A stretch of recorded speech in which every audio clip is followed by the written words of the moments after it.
What liberals strive for is the freedom of the individual.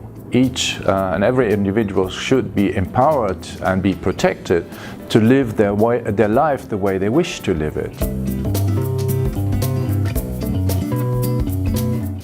Well, first of all, we have a clear statement that liberals underline the importance of the Universal Declaration of Rights and other documents where human rights have been enshrined. And that there's one very important principle that liberals strongly believe in, that liberals will defend, and that is the universality of human rights. That means that everybody, irrespective who he or she is, where he comes from, where she comes from, whatever the background, ethnic, religious, whatever is, we are all entitled to the same rights. Nobody can take them away from us, and it's the role of the states to protect these rights. And there should be no difference made whether this person is a citizen or not. States are always obliged to protect individuals' rights under any circumstances.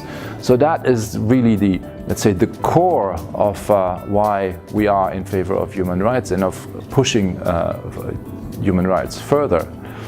And to protect this, to guarantee this, we need the rule of law. And the rule of law is also at the basis of the European Union. It means an independent judiciary. It needs laws and legal obligations that are passed by Parliament that protect human rights. And it means that human rights should be protected by independent courts.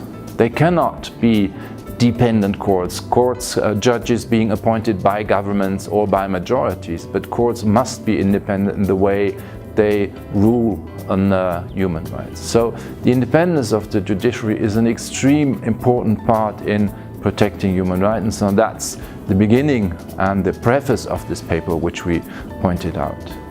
And then we're looking at different human rights issue. And we're starting off with the freedom of media and freedom of expression, because this is something that is necessary in any democracy. You have to be able to debate ideas, you have to be able to hold your government accountable and criticize them.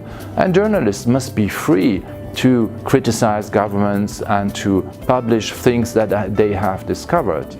And over the last year we have seen three very severe murders inside the European Union, where journalists have obviously been killed because they have exposed the truth in the media. And that is something which I always thought was happening somewhere outside the EU, and it has really shocked me to see that. And if I look at the last list of Reporters Without Borders, where 4 European countries have been downgraded badly because freedom of the media is not as it should be. I think this is something where liberals must act.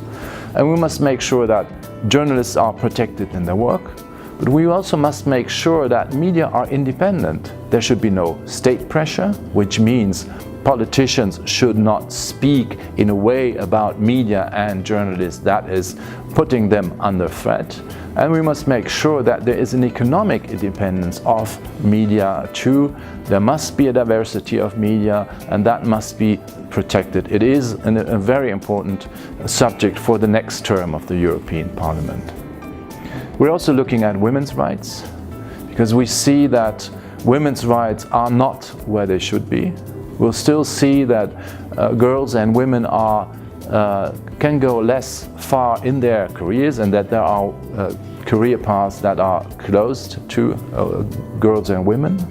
We see women's rights under threat in a country like Poland, where a debate on reproductive health and the question of abortion, and a debate which I thought we have gone way beyond, but we're not. We see these questions coming up again and again, and we should address them as liberals.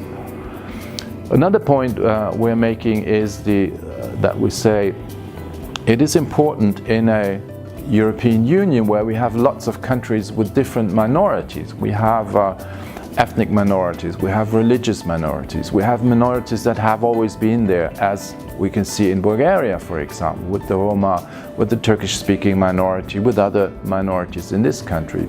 But we have similar situations in many of our countries. So there's minorities that have always been there. And then there's new minorities. There's migrants that came in the last decades or in the last 2 or 3 years. How do we want to deal with them? How do we make sure everybody is protected?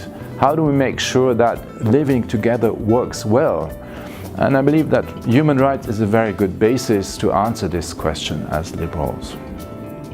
And then we have addressed one issue which is fairly new to the debate, and that is, what responsibility does business actually have to protect human rights? There has been the UN has voted UN Guiding Principles for Business and Human Rights, where it very clearly states that states have a duty to protect, but business also has a duty to respect human rights.